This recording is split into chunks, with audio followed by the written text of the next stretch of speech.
President Putin's talking tough. That in itself might not be big news, but he's talking tough in a world in which there is increasing confrontation between Russia and the West, the United States, but not just the United States. What is going on with Russia right now? I think what's been going on for a long time, which is Vladimir Putin sowing confusion and chaos, getting headlines, sounds sort of like the last president we had in the United States, with troops surging along the border with Ukraine, making Ukrainians fear an invasion, which is highly unlikely. Most people don't think that will happen. But this is what he does. I bet he wishes he had our stock market. Just heard about that. And our economy and our record on vaccinations, but he doesn't. And this administration will confront him in ways the last one didn't. The sanctions imposed a week or so ago hit just the right things: sovereign wealth funds and debt instruments, which fuel Putin's plutocracy. And another round of sanctions against all his oligarchs would be highly effective. And I think they may be coming too, depending on what he does. It's awfully hard to separate the internal from the external, but give us some sense.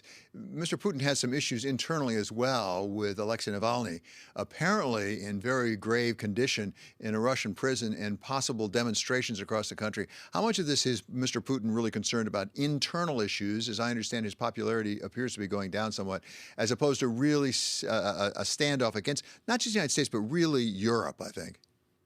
I think that's a fair point.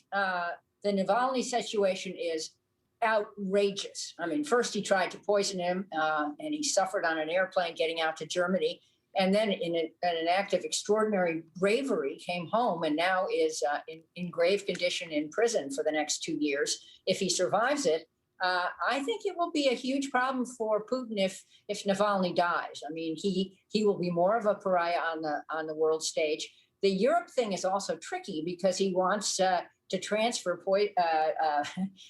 gas to Germany in the Nord Stream pipeline. Germany may welcome that, but there's an election coming up in Germany, and Germany might try to block that. And that's one of his only sources, so far as I know, of a real currency at this point in Russia's failing economy. So he's in bad shape, but he's very good at striking out when he's in bad shape. That has not deterred him. Jane, you already said that you approve of the sanctions that have been taken just within the last week against the primary market for Russian sovereign debt. At the same time, some people said, you know what, that didn't go as far as it might go. Was that smart to keep something in your back pocket? Because if you went after secondary market, it would hurt more, right? Totally smart. I think the Biden administration, which is the most experienced foreign policy administration, including him, since George Bush 41, last 4 presidents, as I say in my book, had much less experience, and it showed. At any rate, I think they know what they're doing, and they're ratcheting this up just a bit. And we're also trying to talk to Russia. President Biden has invited President Putin to meet in some location in the next year or so.